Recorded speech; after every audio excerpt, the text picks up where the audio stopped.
Hi, I'm Odalise. My fiancé dumped me by text, 5 days before our wedding. My mother didn't hug me. She said, "You ruined our image," then handed me a suitcase and slammed the door shut. They didn't cancel the wedding, they just handed my place to my sister and smiled for the cameras. But they forgot one thing. The name on every contract was mine. You ever been replaced like you never mattered? Stay with me. You'll want to hear the ending. Sunday mornings in Kerrville, Texas were usually quiet, familiar, predictable. The sun slipped in gently through the windows of the bridal boutique on Main Street, warming the tile floors and catching in the sequins of the gowns on display. I stood on a small white platform, dressed in lace and satin, my hands slightly trembling, not from fear, but anticipation. I was getting married in a week. Romina circled me, phone in hand, snapping pictures from every angle. "You're glowing," she said, tapping at the screen. "Jason's gonna lose it when he sees you." I smiled, trying to believe it. My mother, Jeanette, stood a few feet away, arms crossed, watching like a critic at a fashion show. "Finally," she muttered, mostly to herself. "Something in this family we won't have to be ashamed of." She moved closer, tugging at the hem like it offended her. "Stand straighter, Odalise. If you're going to wear a dress that expensive, at least look like you deserve it." I bit the inside of my cheek and adjusted my shoulders. I'd gotten used to her tone, not quite love, not quite loathing.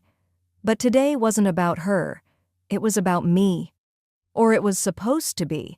Then came the buzz, a soft vibration from the seat beside the mirror. My phone. I assumed it was Jason. Maybe a cute photo or a "can't wait to marry you" message. Something small, reassuring. I reached for it without thinking, thumb unlocking the screen. One message. "I can't do this. I'm sorry." That was it. Nothing else. I didn't move, didn't speak. My body didn't understand yet. It stood still tall, still dressed like a bride. But my mind emptied out like someone had pulled the drain. Romina's voice pierced the silence. "What is it?" Her tone wasn't playful anymore. I just handed her the phone. She read it, frowned, looked at me like I'd dropped dead in front of her. "This is some kind of joke, right? Tell me he didn't just—" But I already knew. I tried calling him. It rang once, then voicemail. I tried again. Nothing. I typed slowly, as if writing slower would make him care more. "Please, just tell me what's happening." No dots. No reply. My knees suddenly felt wrong. I stepped off the platform, the dress trailing behind me, heavy now. Too much fabric. Too many expectations. Jeanette stepped in. "What now?" she snapped. "You're walking like a duck."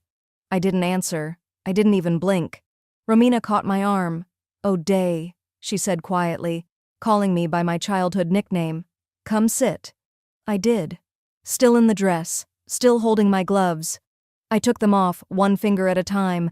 My hands felt numb, not from cold, just absence. Like I'd been erased and hadn't caught up to it yet. Jeanette looked over.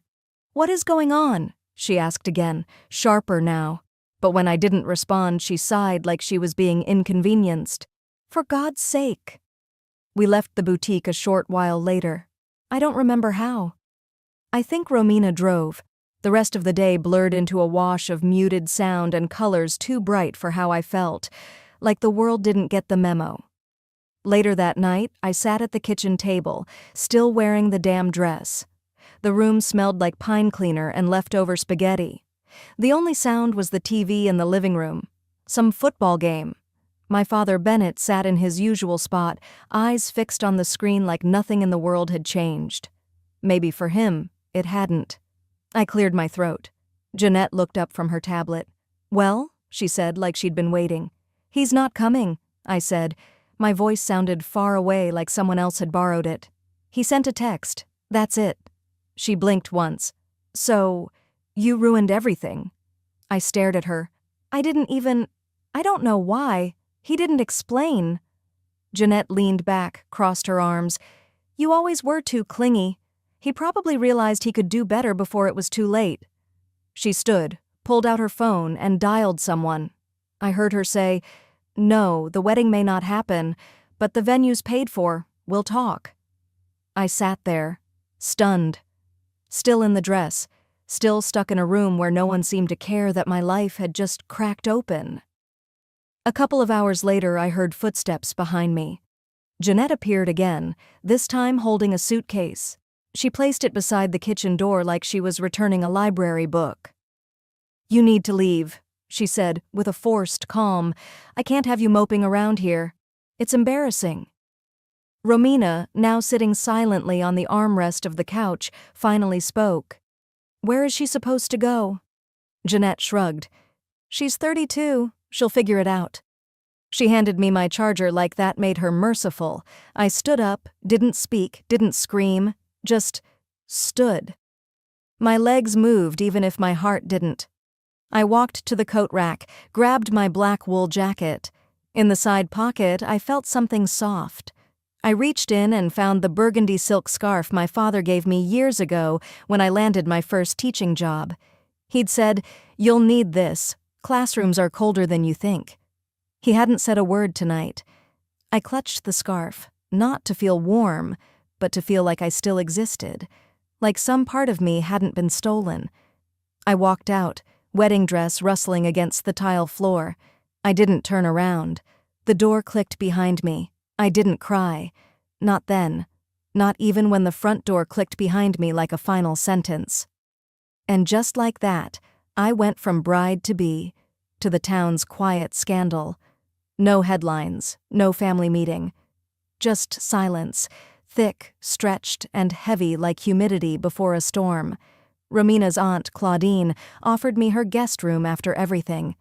She barely spoke, except for short nods or the occasional, "You're welcome," when I thanked her for the towels or coffee. Her house smelled like rosewater and old leather, with lace curtains that never moved. There was a piano no one played in the living room, and she left dinner trays at my door like I was some fragile tenant she didn't want to wake. I hadn't slept much. My phone was always in my hand, or charging, or under my pillow. Nothing from Jason, nothing from my family, just a text from my principal. "Heard the news. I hope you're okay." I stared at it, then turned the screen face down. I opened Instagram once. Just once. People were still commenting under my last engagement post. "Can't wait for the big day. You and Jason are perfect." My relatives were silent. Some had even untagged me. The same people who hugged me at bridal showers now acted like I had never existed. 2 days passed like that. I needed air. Kerrville isn't the kind of town that lets things stay quiet. Everyone knows everyone, and no one forgets what they've heard, especially if it comes with a twist. I walked into Flora's diner that morning for a to-go coffee. The bell above the door gave its usual ding, but something in the air changed when I stepped inside. Not loud, just different. I waited near the counter. 2 women in scrubs were sitting at the booth behind me, and one of them leaned over her plate and whispered, "Did you hear about that girl? The teacher? The one whose fiancé just up and left?" I didn't move. I kept staring at the chalkboard menu. The other woman said, "She was in her wedding dress, poor thing. Heard she's been staying at the Belrose widow's house, alone." Can't imagine being left like that. What must she have done? They never said my name. They didn't have to. The cashier slid my coffee across the counter. "Take care now," she said, with a softness I wasn't ready for. I nodded and walked out, the cup shaking just enough to spill on the sleeve of my coat. I got back to Claudine's around noon. The driveway was empty. I went straight to the guest room and sat on the edge of the bed, the cup still warm in my hands. A few minutes later, I heard the front door open. Romina's voice carried down the hallway. She stepped into the room carrying 2 grocery bags. Her eyes darted around before she set them down on the small desk by the window. "Hey, hey," I replied. She hesitated, then said, "I brought you some stuff. Fruit. That cinnamon bread you like." I looked at her face. Something was off. "What?" Romina didn't answer right away. She picked at the strap of her purse, then finally sat down beside me. "I didn't want to tell you. I didn't, but I think you should know." My stomach clenched. "Tell me what?" "There was a dinner. Last night, Chez Flora, private room in the back. I knew the place. Jason and I had eaten there for our anniversary. Who was there? I asked. She swallowed. Your parents, Jason, and Callista. My mouth dried out instantly. Callista? Romina nodded. They were laughing, toasting, like celebrating. I leaned forward. Jason was there with Callista? She nodded again. My voice cracked. What was she wearing? Romina hesitated. Romina. She was in white. It felt like someone had poured ice water down my back. She was sitting in your seat, she whispered, where you were supposed to be. The room spun, not physically, but emotionally. Like the world had shifted under me and I hadn't moved, but everything else had. I clenched my fists in my lap.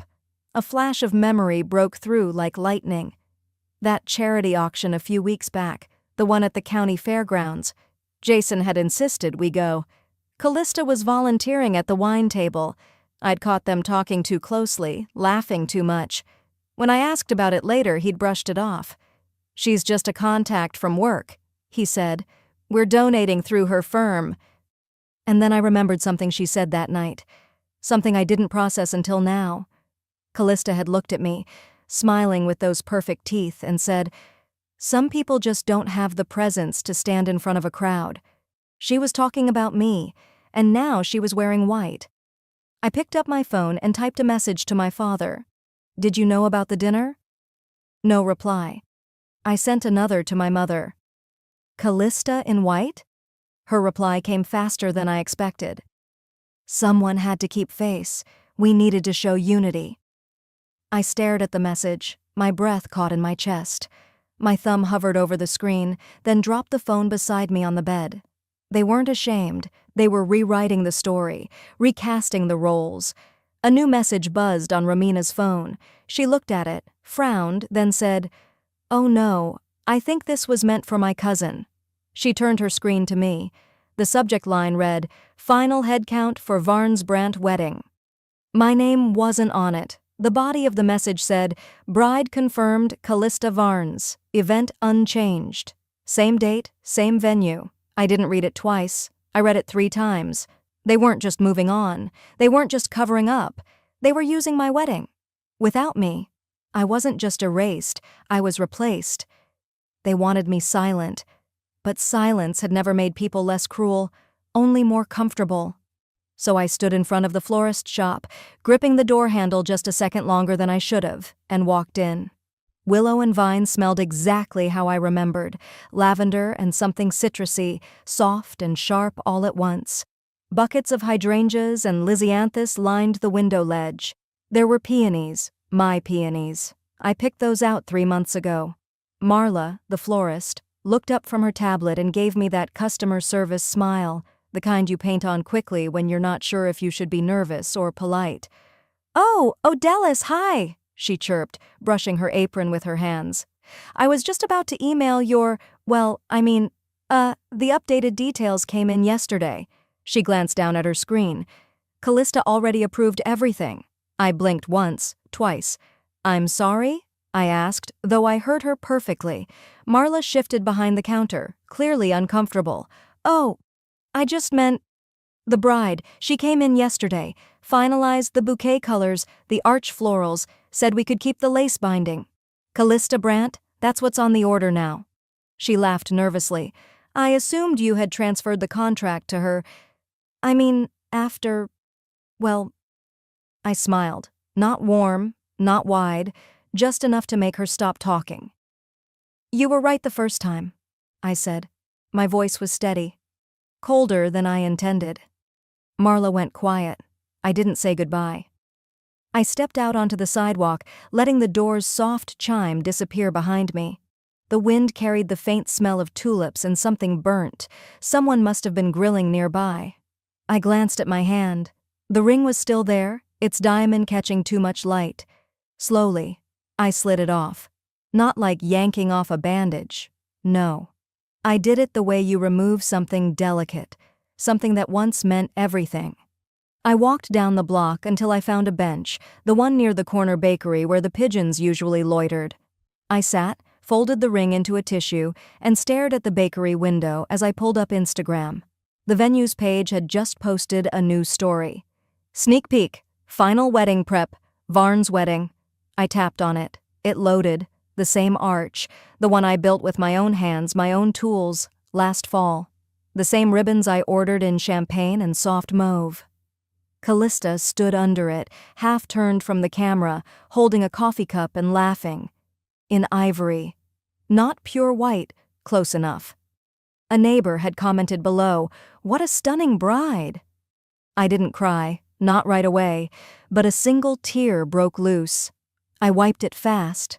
Nobody needed to see me bleeding. Back at Romina's, I didn't talk. I went straight to the guest room, opened my laptop, and pulled out the battered red folder I had buried in my tote bag, the one with every invoice, every contract, every RSVP printout. $17,200. That was the venue deposit wired from my personal account. Florist contract, check. Photographer deposit, $4,000. Paid. Cake tasting, 3 sessions, all on my card. I looked at the floral sketch, still had my handwriting on it. Odalus B prefers dusty roses over bright red. Accent with eucalyptus. They didn't change anything. They didn't even pretend to. They just slid me out like a chair no one wanted at the table anymore. And my family? They'd watched it happen. They'd helped. Let it unfold like a production they'd recast without even holding auditions. A voicemail chimed. I hadn't heard that sound in weeks. I knew the voice before it even played. My father's. The last message he left before the cancer made speaking hard. You've always been the one who showed up. Don't let them tell you otherwise. He had said it after I spent the night driving him to San Antonio for treatment when no one else could be bothered. I reached for the burgundy scarf in the side pocket of my coat, tied it loosely around my wrist like armor. Something in me changed, hardened. I wasn't grieving anymore. I wasn't going to post a sad quote or beg for answers or sit quietly while they finished my wedding without me. I pulled out a yellow legal pad and wrote across the top, "Items I paid for. Venue dress alterations, florals, photographer deposit, cake tasting fees, bridal party gifts, Callista's custom heels." Then I made a new list, titled it, "Things They Took." My story, my dignity, my place. I folded the paper neatly, slipped it into a black envelope I had left over from invitation samples. They wanted to finish the wedding. So did I. Just not the way they planned. By early afternoon, I had checked into a modest motor lodge just outside Kerrville. Nothing fancy, just a room with beige curtains, an aging AC unit that rattled like an old man clearing his throat, and a bedspread older than my students'. But it was quiet, and no one knew I was there. No missed calls, no texts, not from Jeanette, not from Jason, not even from my brother, who used to send me dad jokes every Sunday morning like clockwork. I opened my laptop, heart steady now, no longer searching for explanations. I created a new folder, named it Wedding Assets, Proof of Ownership, and began uploading every receipt, every signed contract, every confirmation email I had stored since the engagement. I didn't even blink when I saw the timestamps. Just worked. Once the files were synced and secured under password protection, I emailed myself copies of everything, then backed them up to a separate drive. Quiet strategy didn't mean passive, it meant smart. Midway through labeling a batch of scanned invoices, I paused to open my banking app. Something had nagged at me since the florist's slip-up. Scrolling through charges, one stood out, marked just 3 days ago. A $2,900 transaction at Larkin Gown Bridal. My card, my account. I clicked the statement. It was for the exact dress Callista had on in that venue story. Pale ivory, lace shoulders, floor-length train. The one I'd tried on first. I scrolled further. Shuttle transport for 22 guests, billed through the family's shared wedding app, still under my credentials. A charge at the printing press for monogrammed napkins, OB and JV. They hadn't even bothered to change the initials, just left them, for simplicity. That wasn't oversight, that was arrogance. I reached for my phone and messaged the wedding photographer. His name was Theo. Young guy, polite, ran a studio out of Fredericksburg. I remembered him because he actually listened when I explained I didn't want over-edited shots. "Hi, Theo," I typed. "I'm Odellis Brandt, the original bride for the Varnes wedding this Saturday. Can you send me a timestamp of the last contract update and who signed it?" A minute passed, then 3. Then the 3 dots appeared. "Hey, Odellis." Wow. I wasn't sure what happened. We were told the change came from the family. Your mom signed the revised terms 2 days after your name was removed. Honestly, we thought it was strange. You were so sweet during planning. Still am. Just not silent anymore. I closed the chat and leaned back in the chair, the cheap vinyl squeaking beneath me. The folder beside me held a printed draft of my original vows. I hadn't looked at them since Jason proposed under those twinkling cafe lights last winter. I remember how I cried writing the first line. "You are the safest place I have ever known." I unfolded the page. Read each line slowly, like decoding a language I used to speak fluently, a language I no longer needed. I picked up my pen, crossed out "you," wrote "I am. I am the safest place I have ever known. I am the reason I'm still standing. I am the home I kept searching for in others." I ran my fingers along the ink, firm and clean, and for the first time in weeks, I saw my reflection in the hotel mirror, not wilted, not pitied. Just me, stronger, quieter, but clear-eyed. Outside the window, dusk had begun its slow crawl over the hill country. Romina knocked once and stepped in, her face flushed from the heat. She held her phone out like it was radioactive. "They're doing a press release," she said, voice clipped. I took the phone. The screen displayed an official-looking statement, already shared to 3 local Facebook groups. "The Varnes Brandt family is delighted to announce the union of Jason Varnes and Callista Brandt. This celebration honors a love years in the making. Due to private circumstances, Odellis Brandt, Jason's former fiancée, gracefully stepped aside to allow true love its rightful place. Out of respect, she has chosen not to attend." My hand didn't shake, not even slightly. "Did they quote me?" I asked calmly. Romina's mouth pressed into a thin line. "No." I looked at her. "Then they've made a mistake." I opened the drawer, pulled out the black envelope I'd packed earlier, and added the final item to the list inside: false press narrative. Then I slid in the photo I'd taken that morning, me standing in front of the venue, holding the original signed reservation form with my name, date, and paid deposit. I'd printed it out on heavy cardstock like the kind they use for court exhibits. No caption, no threats, but I scheduled it to auto-post. Exactly 24 hours before the wedding, let them spin their version. Mine was coming, with dates, dollar signs, and receipts. They had the story, I had the truth. Saturday morning arrived with the same stubborn Texas heat that clung to the curtains of my hotel room. Even with the AC humming low, the air felt tight, like the entire town was holding its breath. Through the window, I could just make out the highway traffic thinning toward downtown. It didn't take much imagination to picture the parking lot of the church filling up, SUVs pulling in with bows on their mirrors, women adjusting wide-brimmed hats in rearview mirrors, laughter rising in small clumps of guests as they filed toward pews for a wedding none of them had questioned. My phone lit up. Photos from acquaintances, some tagged, some not. A slow-moving wave of pastel dresses, manicured hands holding programs. Hashtag Our Brandt Wedding Day. Romina stood near the bed, her face pale. She held up the black garment bag. "You sure you want to do this?" I didn't say anything. I just zipped the bag shut. The fabric didn't rustle. It whispered, back when it was mine. I didn't go to the church. I sat on the edge of the bed and opened my laptop, already preloaded with the live stream link. Callista had set it up, probably thinking it made the whole thing more modern. She'd always cared about optics, symmetry, perfection in photos. The video buffered, then flickered to life. The view was clear. Center aisle, white florals, the arch I designed from Pinterest references and late-night sketching sessions. And then she appeared. Callista, walking down that aisle, arm linked with Jeanette's. My mother smiled, chin high, proud, as if she hadn't thrown her real daughter out of the house just days before. There was no mention of me, not a whisper, not even a slip. Jeanette had handled it all. According to a neighbor's comment I'd seen earlier, so generous of Odalys to step aside. She's off in Europe, right? Europe. Apparently, I was on a yacht somewhere sipping champagne while my life got whitewashed in front of an audience who knew better, but stayed silent. I counted the guests.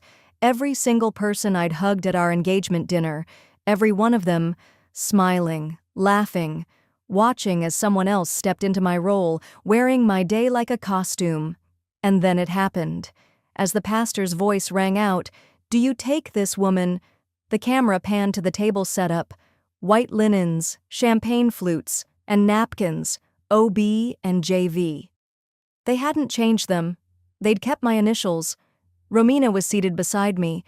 I didn't even notice when she sat down. She reached for my hand but stopped midway. "You don't have to go through with your plan," she whispered. I turned my head slowly, my voice calm. "Romina?" "I already did." Right on cue, the post went live. Across the reception, phones buzzed, purses were unzipped, men leaned over shoulders to squint. A photo. Me, in a black suit, standing in front of the church at sunrise, the building still locked behind me. Caption: "The bride was never late, she was never invited." Attached were 3 more images. My original vendor receipts with signature verifications. A screenshot of the monogram order, time-stamped weeks before the split. A contract Callista had signed 1 week after Jason's abrupt message, approving floral changes I never agreed to. Within minutes, the comment section erupted. "This is sick. Wait, is this real? I went to high school with her. She's not the kind to lie." Jeanette Brandt has some explaining to do. Some guests stepped outside, others sat frozen with phones in hand. The camera on the live stream shook as someone near the front row moved, knocking it askew. The pastor's voice faltered. Then another text came in, this time to Romina. She showed it to me without a word. "A board member from Jeanette's charity league. We need to talk. You didn't disclose this situation. This is going public." Jason's co-worker reposted the photo on LinkedIn of all places. Sometimes silence isn't grace, it's survival. Even Callista's maid of honor was seen in a clip turning to the table and picking up a napkin. Her lips moved slowly. "What is this?" But I wasn't there. Not at the church, not at the reception, not in that version of the story. By the time the video cut off, I was already miles away, driving with windows cracked, letting hill country air braid through my hair. I wasn't headed to some dramatic confrontation. I didn't need to be there to be heard. I pulled into the gravel lot behind the elementary school I used to teach at. The building looked smaller than I remembered. I sat in the car, staring at the playground I helped paint over a summer when funding fell through. There was a mural on the wall still half visible. "Kindness is free." I rested my forehead against the steering wheel, not crying, but not okay either. I thought this would bring some kind of closure, a neat line under the chaos, but instead it cracked me open in places I didn't know were still raw. There's a unique kind of pain in watching people rewrite your existence, and the world just nodding along like nothing's missing. They really didn't think I'd fight back, I whispered to no one in particular, and that's when the second wave hit, because Callista wasn't done yet. The sunlight hadn't fully broken through the curtain folds when Romina's pacing shook me out of sleep.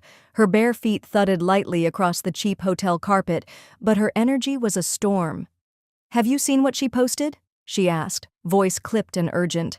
I blinked, still halfway between sleep and dread. "Who?"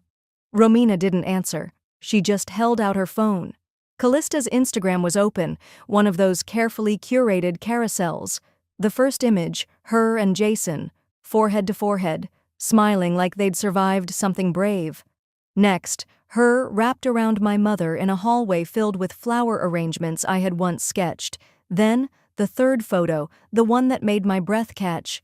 It was me, taken without my knowledge. I remembered the day.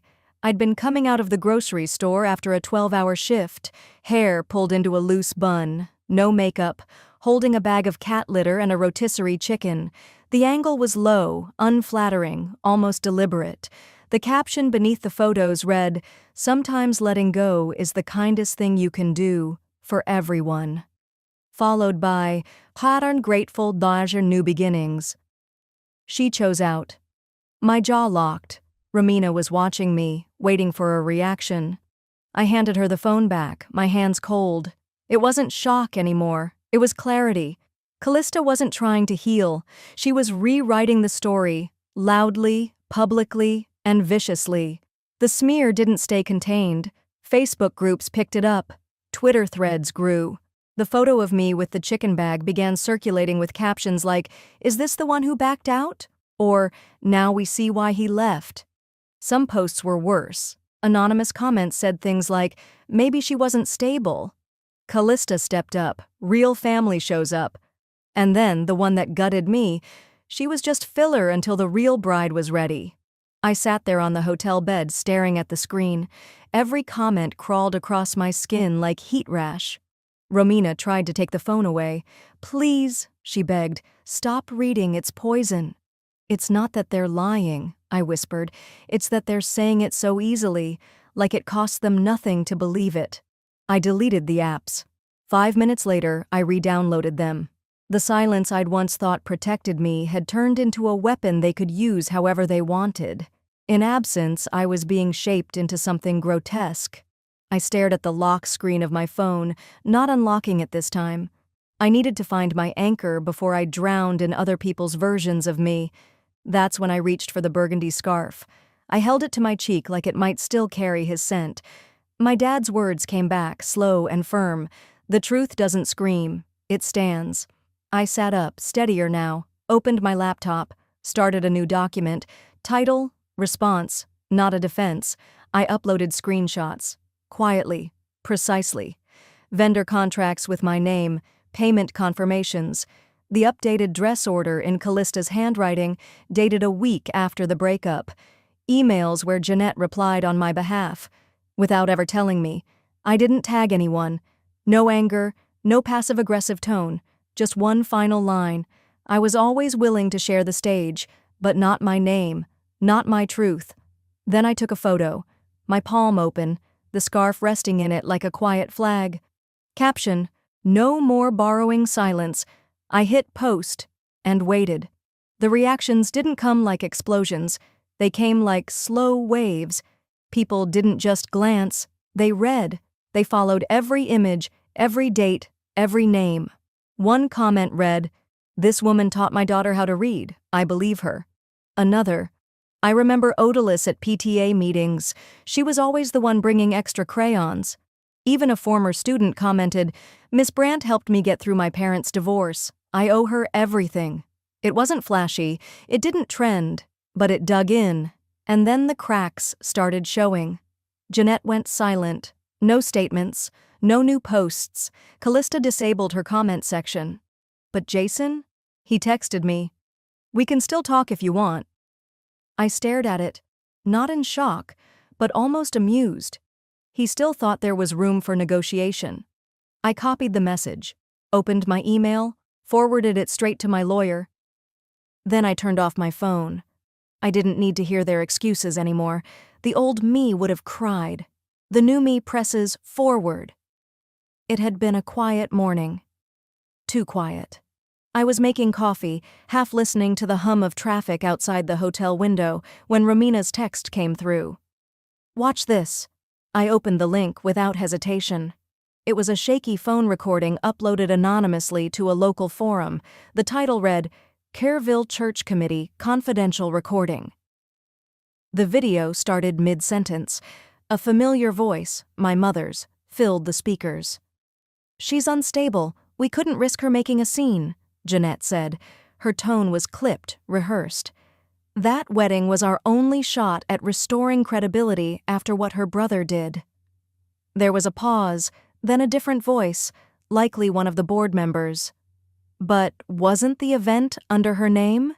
Jeanette replied calmly, as if discussing the weather. "We cleaned it. No one will remember she was involved." The room on the screen fell silent after that. So did I. For a moment, all I could hear was my own pulse in my ears. She hadn't just lied about me, she had leveraged me, turned me into a liability in a boardroom negotiation. I wasn't her daughter anymore. I was a stain to be scrubbed. Romina came to stand behind me, both hands resting lightly on my shoulders. "It's already spreading," she said softly. I refreshed the forum. Comments were piling up. "This is disgusting." She was a teacher, not a problem. One comment from an elderly woman whose name I recognized from Sunday service read, "She taught my grandchild. She was never unstable. She was just invisible to the wrong people." It wasn't a roar, it was a murmur. But the kind that spreads. I copied the link, opened Instagram, no hashtags, no tagging, just one line. Funny how silence reveals everything. I hit post and closed the app without watching it take root. I didn't need to see who was listening anymore. That afternoon, the local news station mentioned it in passing. Controversy surrounding Careville's planning committee after leaked footage surfaces. Emails trickled in, some from old colleagues, others from strangers. "Thank you for your courage. I believe you. I saw you once comfort a crying student in the middle of a school hallway. That's the only image I'll ever associate with your name." By sunset, the calls stopped coming. Then the knock on Romina's apartment door. I opened it slowly. Jeanette stood there, hair pinned back, large sunglasses hiding most of her face. It wasn't sunny. "You've humiliated me," she said, as if her shame was my design. I held the door open. "I haven't even started." Her voice softened into something almost desperate. "You'll destroy us." I tilted my head. "No. You did that all by yourself. I just stopped sweeping it under the rug." She took a step back, her face flickering with something. Recognition, maybe. "You're not the same girl who cried at the mirror that night." I didn't blink. "Exactly." And I closed the door. I didn't lock it. I just let the silence speak for itself. Later that evening, while I was folding laundry in the corner of the room, Romina entered quietly. "There's one more thing," she said, and placed a manila envelope on the table. I wiped my hands and sat down. Inside was a single sheet of lined paper, folded in thirds, and an attached legal document. The letter, in my father's handwriting, was dated just a few weeks before the engagement party. "Odell," it began, "I know how they operate, and I know they'll try to erase what you've built if they ever feel threatened by it. That wedding, you planned it, you paid for it, you owned it. Just in case they try to rewrite your name. Here's mine beside yours." I opened the second document. It was a signed venue contract. At the bottom, in ink pressed so firmly into the page it almost dented through, "Bride, Odalys Brandt, co-signature, Matthew Brandt." I leaned back in the chair, the weight of the page heavier than any slap or insult I'd endured. Romina watched me closely. "He knew," she said, "even then." I folded the letter carefully, slid it back into the envelope, and tucked it inside the same black binder I'd been building. I didn't cry. Not this time. Instead, I whispered under my breath, "You tried to bury me." And just like that, the story they tried to erase became mine again. It started with the soft click of my car door shutting behind me.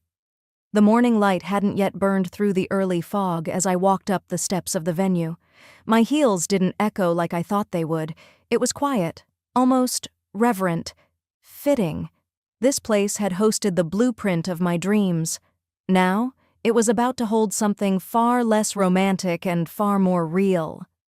I stepped inside the lobby. The receptionist looked up, brows lifting. "Can I help you?" "I have a document to file," I said, lifting the envelope. I kept my tone steady, not confrontational, just firm. She buzzed someone from the back. The venue manager emerged, an older man in a pressed polo, cautious in his approach. I opened the folder and slid the signed contract across the counter. "This is the original agreement for the Brandt wedding," I said. "You'll find my name and my late father's." He glanced at the paper, then looked back at me. I never transferred ownership, I continued, which means the last event here was held under breach of contract. He didn't argue. He didn't deny. He simply nodded and said, "We'll handle it." That was all. I walked out without looking back. By noon, the email had gone out. Due to legal clarification, the venue would no longer associate itself with any future events hosted by the Brandt family. Vendors were notified. The branding materials, the banners, the placeholders, the name tags, all had to be corrected or removed. And with it, the illusion fell. Jeanette's phone didn't stop buzzing, I was told. One by one, the women from her charity board began distancing themselves. A former donor published a short letter on Facebook. Integrity begins at home. And if you're willing to rewrite your own daughter, what else are you willing to hide? Jeanette tried to call me. 3 times. I didn't pick up.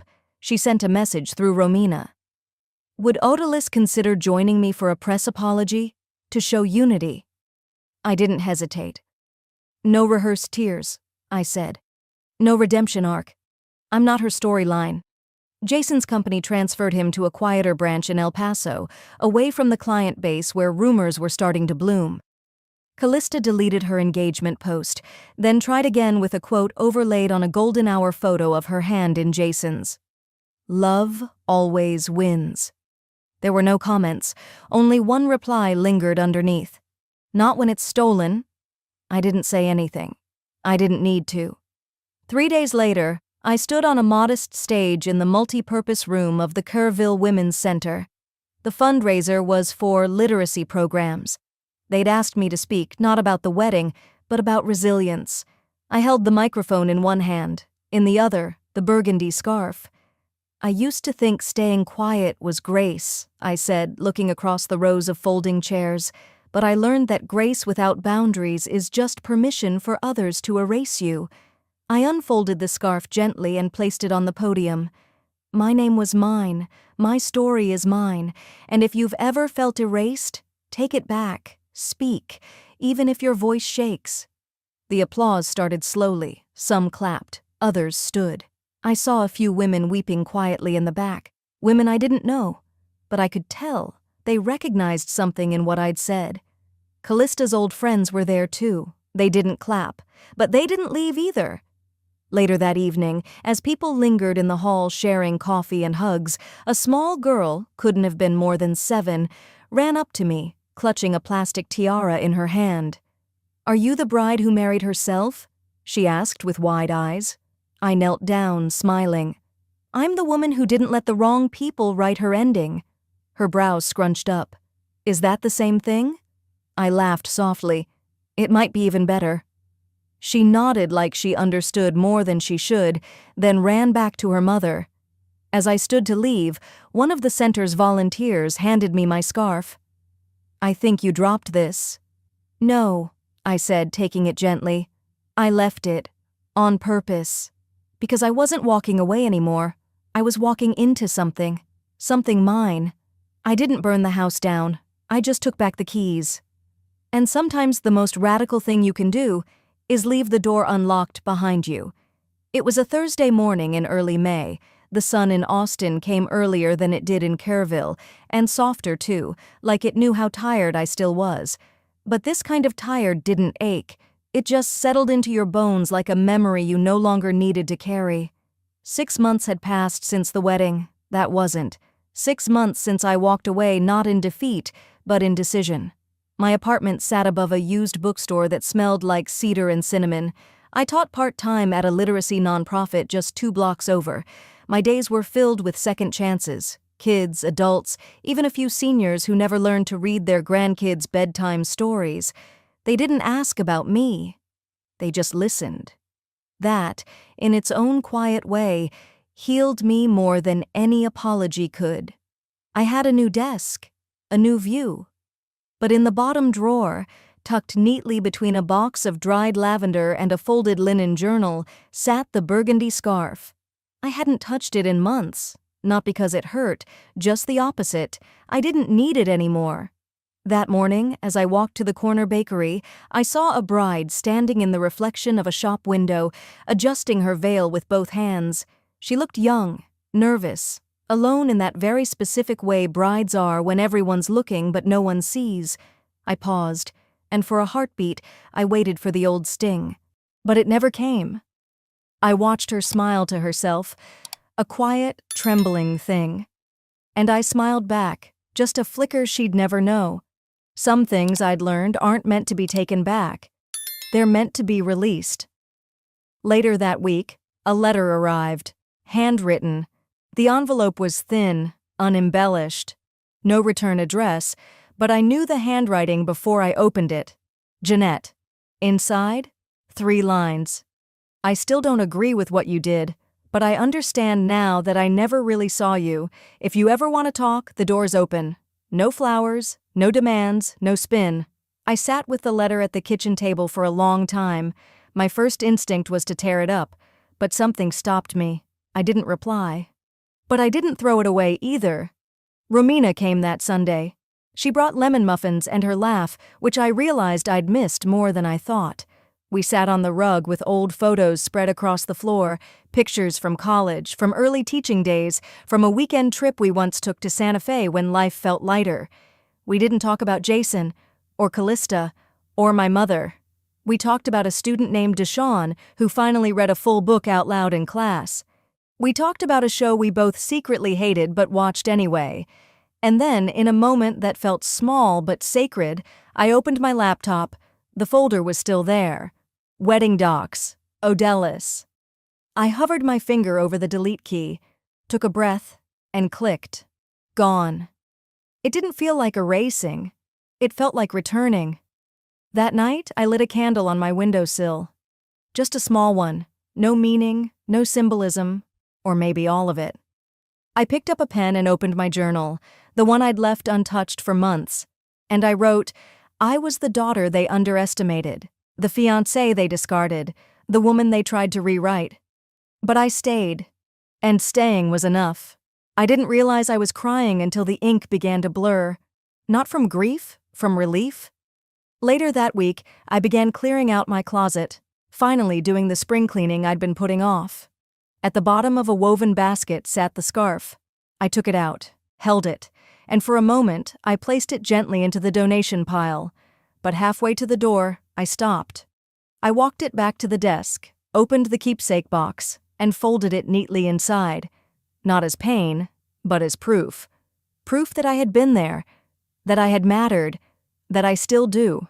Some stories don't end with applause, but with breath and peace, and the sound of your own voice, finally not whispering. Have you ever been erased from a moment that was supposed to be yours? Would you have walked away or walked in anyway?